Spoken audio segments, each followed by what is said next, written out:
Tuhan. Karena itulah yang berkenan kepadamu, kesatuan hati ya Tuhan.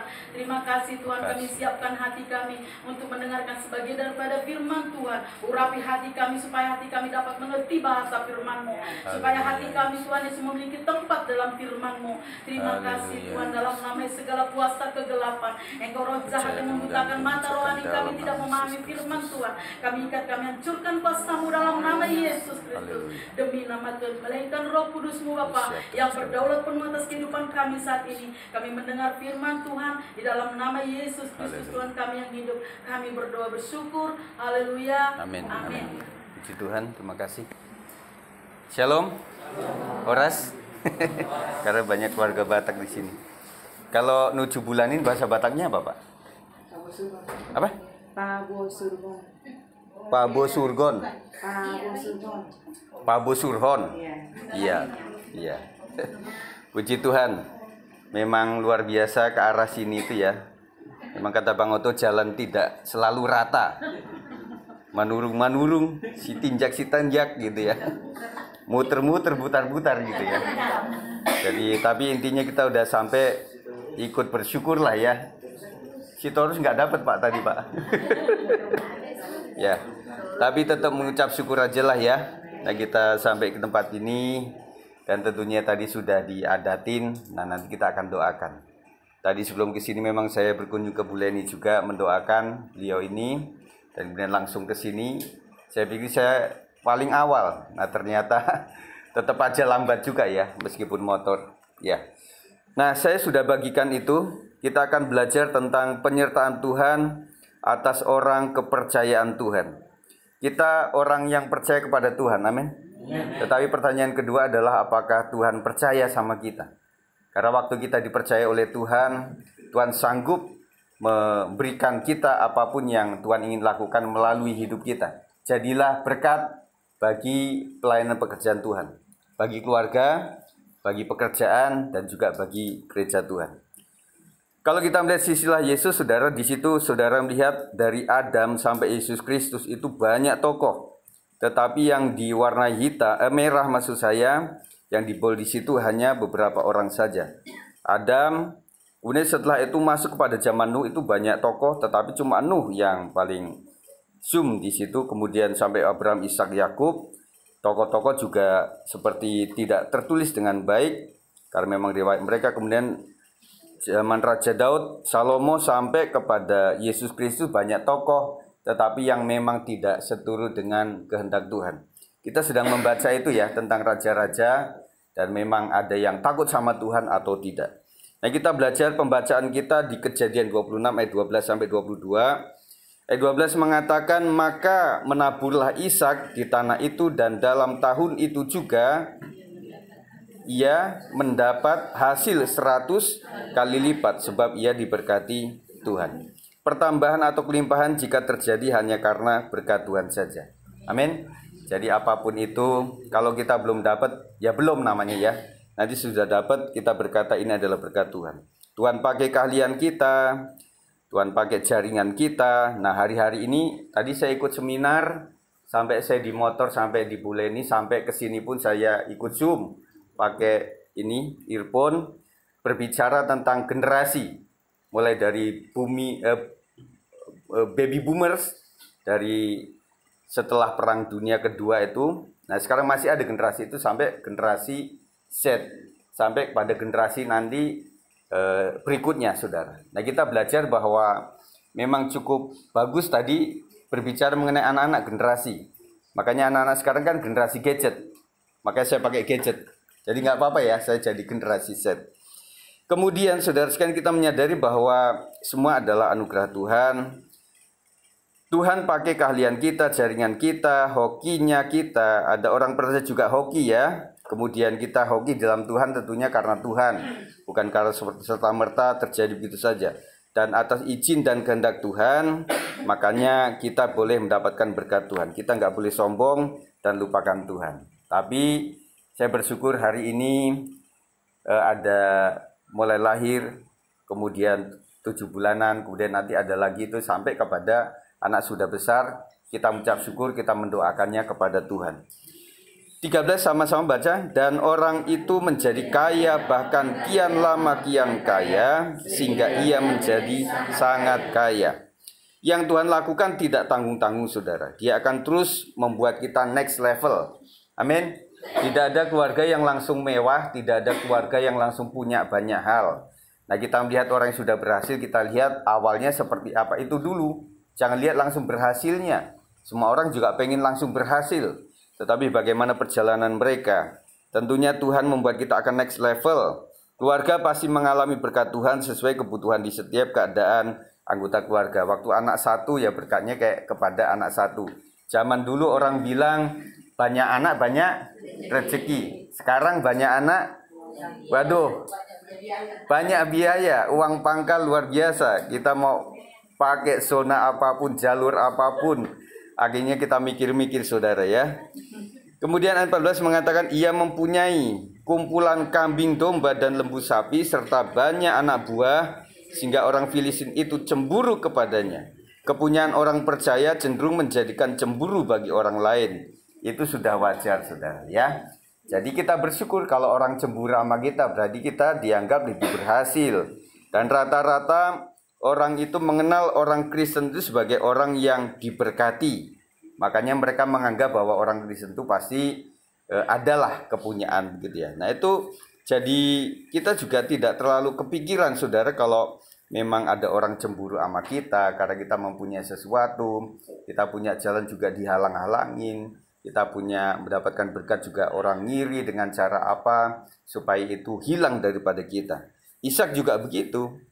Ayat 15, segala sumur yang digali dalam zaman Abraham, ayahnya oleh hamba-hamba ayahnya itu telah ditutup oleh orang Filistin dan ditimbun dengan tanah. Sang penghalang itu selalu akan ada, saudara, terhadap aset orang percaya. Ya, makanya saya bilang itu wajar lah, karena kita memang mendapatkannya juga. Nah, kalau kita mendapatkan itu adalah rupanya berkat Tuhan. Berkat Tuhan itu mengandung nilai, itu titipan. Jadi meskipun itu hilang, kita juga nggak terlalu mikirin. Ya masa bodoh ting lah. Kalau memang Tuhan izinkan itu terjadi, ya terjadi. Kalau Tuhan akan kembalikan, ya akan Tuhan kembalikan begitu. Yang penting bagaimana kita mengoreksi hidup kita menjadi sesuatu yang lebih baik lagi. Susah melihat orang senang dan senang melihat orang susah. Itu ada, saudara. Ya, jadi ada orang-orang tertentu itu kalau pengennya melihat tetangga itu susah, mereka senang. Tetapi kalau melihat kita senang nggak suka gitu loh. Makanya ada saja. Nah makanya pengelolaan tetangga-tetanggaan juga nggak gampang di Indonesia itu. Nggak gampang ya. Di perumahan yang elit saja kadang-kadang nggak gampang. Kemarin Pak Sab juga cerita kan. Di sebelah sana itu juga nggak semudah yang ditempati oleh Pak Sab sama keluarga. Nah rata-rata di mana-mana juga begitu. Terjadi halangan menghalangi begitu ya.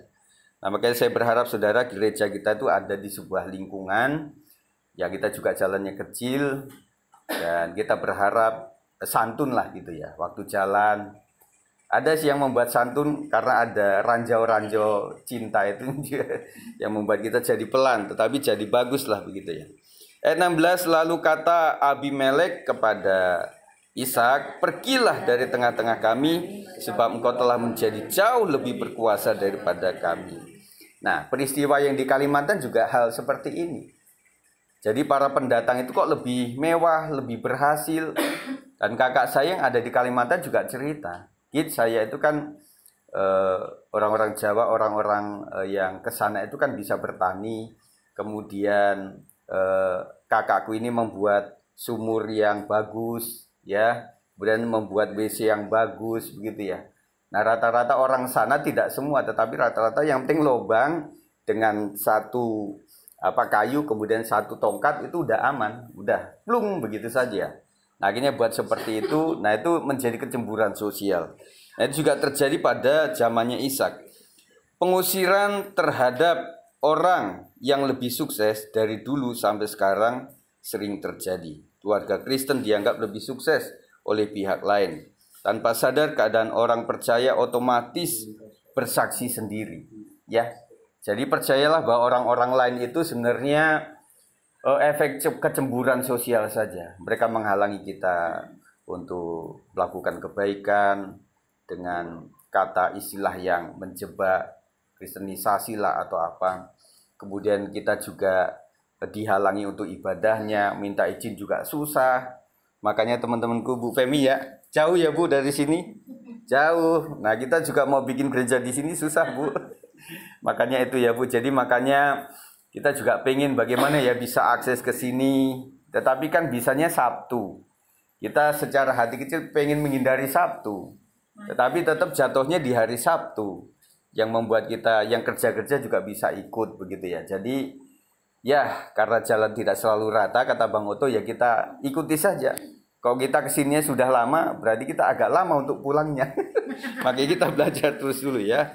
Ayat 17 saudara. Jadi pergilah Ishak dari situ dan berkemahlah ia di lembah Gerar. Dan ia menetap di situ. Kemudian Ishak menggali kembali sumur-sumur yang digali pada di dalam zaman Abraham ayahnya, dan yang telah ditutup oleh orang Filistin sesudah Abraham mati.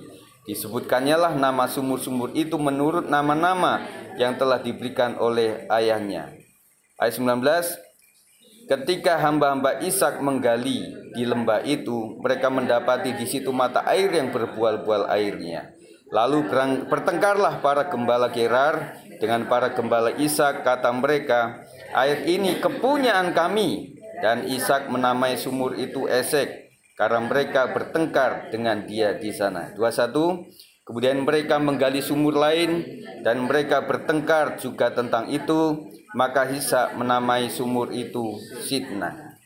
Di Lampung waktu saya kecil juga begitu. Jadi orang tanam patok itu pada saat kita belum hadir. Ketika masih bongkaran gitu ya, masih hutan. Mereka tanam patok di situ dan ada beberapa orang yang kasih nama keluarga atau nama kayak farm atau marga mereka gitu ya. Nah setelah itu sudah tanah bersih, sudah lahan siap dibudidayakan, diberdayakan maksud saya, mulai dibongkar itu. Itu jadi masalah besar. Makanya bersyukur kepada Pak Jokowi yang betul-betul mengatasi sertifikat tanah. Cukup banyak sertifikat ganda. Makanya orang agak hati-hati di wilayah sekitaran Jakarta ini. Ada orang bilang di wilayah tertentu itu hati-hati loh. Makanya yang di sana yang bisa lestari itu adalah orang-orang pemilik perumahan gede. Misalnya Ciputra. Ciputra itu ada di Jakarta Barat. Yang paling jauh saya lihat tuh kalau di daerah sini ada di Jonggol. Ada Citra berapa gitu ya. Nah kemudian Citra Garden juga ada tuh sampai banyak begitu. Hanya orang-orang yang seperti itu yang punya backing kelas kakap yang bisa terhindar daripada hal seperti itu. Nah waktu itu juga begitu saudara. Jadi sumur Abraham itu kan sudah digali sejak awal dan itu memang berbual-bual. Tetapi mereka tetap mengakui itu sebagai milik mereka sendiri. Mungkin mereka menganggap ini Ishak kan baru-baru datang gitu loh. Jadi mereka menganggap bahwa saya lahir di sini, Highlander gitu loh. Jadi orang-orang asli di situ gitu. Apakah di tempat yang berlimpah selalu menjadi tempat pertengkaran? Ya kali, memang kebanyakan begitu. Dan sekarang memang jadi lahan. Jadi lahan parkir juga nggak main-main loh. Itu gede saudara. Jangankan lahan parkir yang resmi, yang punya jam-jam. Orang yang di putaran aja itu banyak kok dapatnya. 2.000 kali berapa tuh sehari itu ya. Tapi masa kita yang begitu? Kan nggak mungkin. Pasti orang-orang situ. Jadi rupanya ada tempat-tempat khusus yang memang mudah cari uang. Dan kalau saudara lihat wilayah Margonda, wilayah misalnya wilayah Citayam, wilayah Depok 2, wilayah Pitara, kan ada tempat-tempat khusus yang secara naluri orang itu mudah dijangkau dan mudah dilihat oleh orang, sampai orang kasih sebuah slogan. Awas, hati-hati, jangan belok ke kiri. Atau jangan lihat ke kiri maksud saya, begitu ya. Nah, karena di kiri itu ada warung. Ya. Nah, kemudian orang kan kita kan penasaran. Oh, lihat apa sih? Oh, ternyata pedagang sate. Nah, begitu ya. Saking jualan itu susah, begitu ya. Nah, makanya bersyukurlah kalau saudara berada di sebuah tempat yang memang berjualan juga mudah. Dan juga pelanggan juga cukup banyak, itu adalah berkat Tuhan. Sumur Rehobot ayat 22, ia pindah dari situ dan menggali sumur yang lain lagi, tetapi tentang sumur ini mereka tidak bertengkar. Sumur ini dinamainya Rehobot dan ia berkata, sekarang Tuhan telah memberikan kelonggaran kepada kita sehingga kita dapat beranak cucu di negeri ini. Percayalah bahwa dengan mengalah akan menuai berkatnya sendiri. Ya, kita kadang-kadang memang dibuat secara situasi mengalah, ya. Kita dipaksa untuk mengalah. Tetapi ya sudahlah, namanya rezeki itu datang dari Tuhan dan kita percaya bahwa rezeki tidak tertukar. Amin. Jadi kalau kita memang jadi anak soleh, karena makanya orang bilang ini rezeki orang soleh atau anak soleh gitu ya. Memang betul-betul kita menjadi saleh itu berkatnya dari Tuhan. Kalau kita berbuat baik untuk orang kepada orang, berkatnya dari orang saja. Orang itu meninggal kita nggak dapat lagi. Tetapi kalau hubungannya sama Tuhan, sampai ajal menjemput kita, penyertaan Tuhan selalu ada. Penyertaan Tuhan atas anak-anak Tuhan tidak bisa diubah nasibnya hanya karena pindah-pindah tempat, ya. Nah, saudara tentunya sebagai keluarga pernah mengalami pindah-pindah tempat, tetapi udah pindah di situ dijahilin orang, akhirnya pindah lagi. Nah, kita berapa kali pindah, kadang-kadang orang juga jahil sama kita juga susah untuk mengatasi itu, kita hanya berserah kepada Tuhan.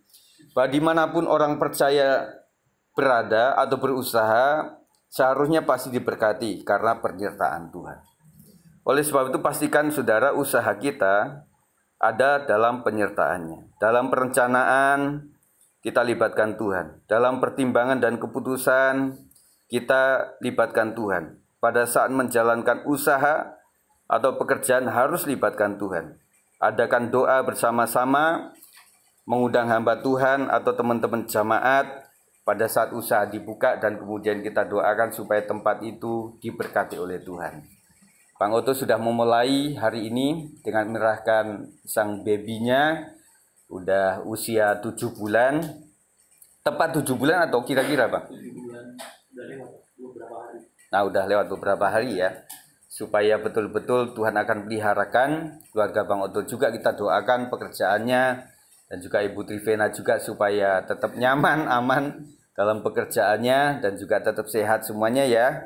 Nah karena semuanya adalah berkat Tuhan. Jadi kami juga ngobrol tentang sebuah kesehatan itu mahal ya. Kok sudah namanya udah di black di bagian tubuh kita itu puluhan juta saudara. Jadi makanya kita bersyukur ada BPJS dan coba kita, karena sudah pakai itu semua ya. Mau bayar motor mesti pakai BPJS, jual beli mesti punya itu juga. Yang penting diaktifin aja lah. Kalau misalnya males ngantri ya silakan dengan jalur yang berbayar ya. Tetapi yang penting kita punya, karena itu dibutuhkan juga. Saudara, sebagai kesimpulan, jika yang terjadi sama seperti atau mirip dengan keadaan Ishak, apa yang harus kita sikapi? Jangan khawatir saudara, bahwa memang iri hati orang lain mungkin terjadi sama kita, ya. Tetapi bagaimana kita bisa mengampuni dalam bentuk perorangan itu mudah. Tetapi kok namanya sudah keluarga, ibu sudah rela mengampuni, si bapak belum tentu. Si bapak udah rela mengampuni, ibunya belum tentu. Bapak ibu sudah rela untuk mengampuni, tetapi anak-anak juga belum tentu, gitu kan. Jadi kadang-kadang masalah orang tua itu diturunkan kepada anak-anak. Itu yang kita nggak setuju. Yang artinya anak-anak itu nggak tahulah masalah orang tua seperti apa. Yang penting di zaman kita itu semuanya damai di dalam berkat Tuhan. Bagaimana dengan lahan basah yang diambil orang lain? Apakah kita pernah mengalami seperti itu? Tetapi menurut prinsip firman Tuhan adalah, ya sudahlah kalau memang itu diambil sama orang, ya karena gara-gara itu kita mendapat berkat atau rezeki, atau orang itu mendapatkan berkat atau rezeki, kita juga akan mendapatkan upahnya yang daripada Tuhan. Saya akan menutup dengan Mazmur 1 ayat 1-3. Prasyaratnya ada di ayat 1, saudara. Berbahagialah orang yang pertama yang tidak berjalan menurut nasihat orang fasik. Orang fasik itu orang yang tidak kenal Tuhan, atau orang yang sudah tidak percaya lagi kepada Tuhan. Anak generasi Z ini kalau ditanya tentang Tuhan, mereka juga ngawang, saudara. Dan bahkan dilambangkan generasi sekarang itu generasi yang wajahnya blur. Bahkan ada satu band generasi Z itu yang mengeblurkan mata wajahnya, maksud saya. Jadi memang nggak tegas. Kalau kita ditanya waktu sekolah kan enak. Nah, mau kemana? Aku mau ke STM, Pak. Aku mau ke SLTA. Aku mau ke negeri. Aku mau ke swasta. Enggak lah, aku nggak usah neruskan dulu lah. Biayanya untuk si adik-adik sajalah. Sampai mereka sukses, biarkan saya berkorban untuk mereka. Mereka ngomong waktu itu. Tetapi sekarang tidak seperti itu. Anak-anak itu terserah sajalah. Masa bodoh saja. Nah, itu yang kita atasi dengan susah payah. Sampai dibuat seminar, saudara. Tadi kita seminar mendatangkan hamba-hamba Tuhan. Dan juga para cendekiawan Kristen. Kemudian psikiater juga, psikolog, dokter. Semuanya ikut ambil bagian. Ada satu tokoh juga yang menangani tentang bagaimana anak-anak depresi.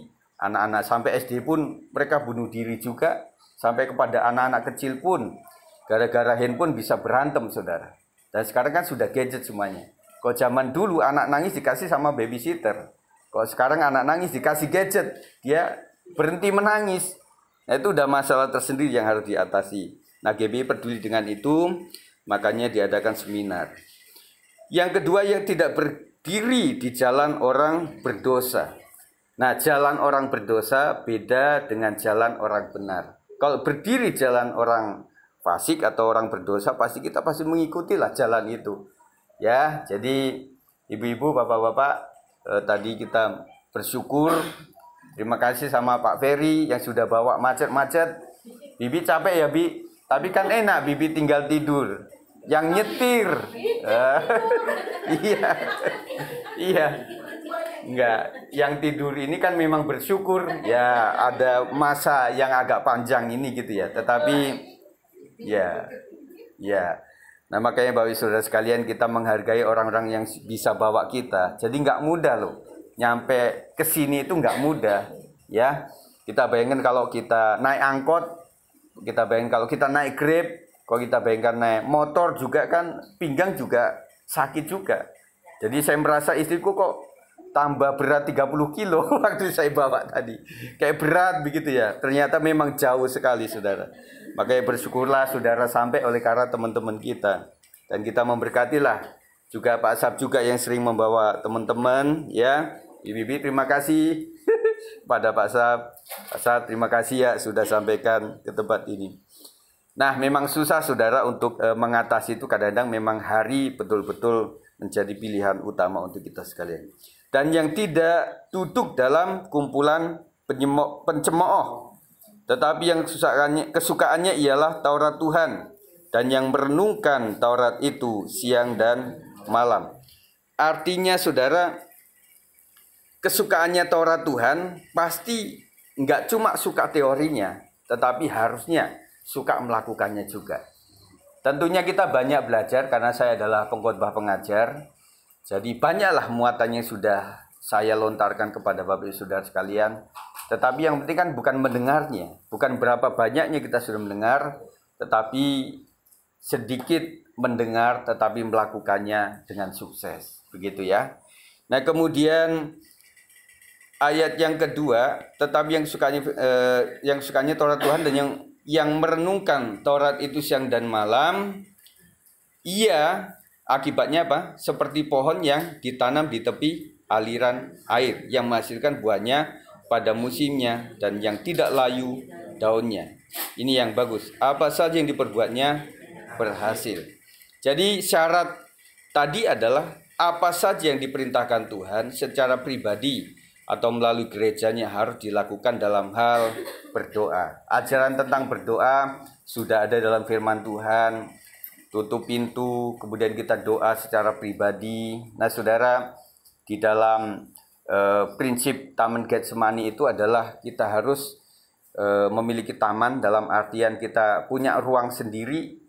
Dalam artian ruang itu tidak harus membuat ruang khusus begitu ya, tetapi adalah ruang di mana enggak tercampur dengan yang lain. Kemudian itu bisa dalam hal waktu, saudara. Ya, jadi misalnya dini hari, pagi hari, itu kan pada belum bangun kan. Jadi mungkin kita mendahului ayam berkokok. Kita sudah doa sama Tuhan. Kemudian di situ ada teman. Waktu Yesus sedang bergumul, dia mendekati murid-muridnya. Tidakkah engkau sanggup untuk berjaga-jaga bersama aku? Kita senantiasa membutuhkan orang, saudara. Jadi ada keluarga-keluarga yang sehat-sehat semuanya bersyukur. Tetapi kalau ada salah satu sakit saja, itu kita jadi merasa membutuhkan yang lain. Apalagi kita berpikir yang sakit itu adalah yang penyumbang dana atau yang memiliki pekerjaan, pencari nafkah. Kita susah payah untuk memikirkannya, saudara. Ya, makanya cintai keluarga, apapun itu. Kalau sudah sakit kita tidak bisa mengandalkan yang lain lagi. Teman sejemaat juga punya kesibukan sendiri, toh. Akhirnya juga mesti yang paling dekat begitu, yang mengantar, yang membawa ke kursi roda. Ya, makanya belajar mencintai kepada Tuhan. Kemudian dalam hal menyembah dan memuji Tuhan, kita ini adalah gereja karismatik yang memang ada khas-khasnya menyembah Tuhan. Oleh sebab itu, biasakan saudara, waktu kita menyembah Tuhan, betul-betul menyembah Tuhan. Tapi saya tahu jawabannya, kenapa kita susah menyembah. Karena memang hari-hari kita nggak menyembah. Nggak bisa dong langsung datang ibadah, langsung bisa menyembah. Nggak bisa.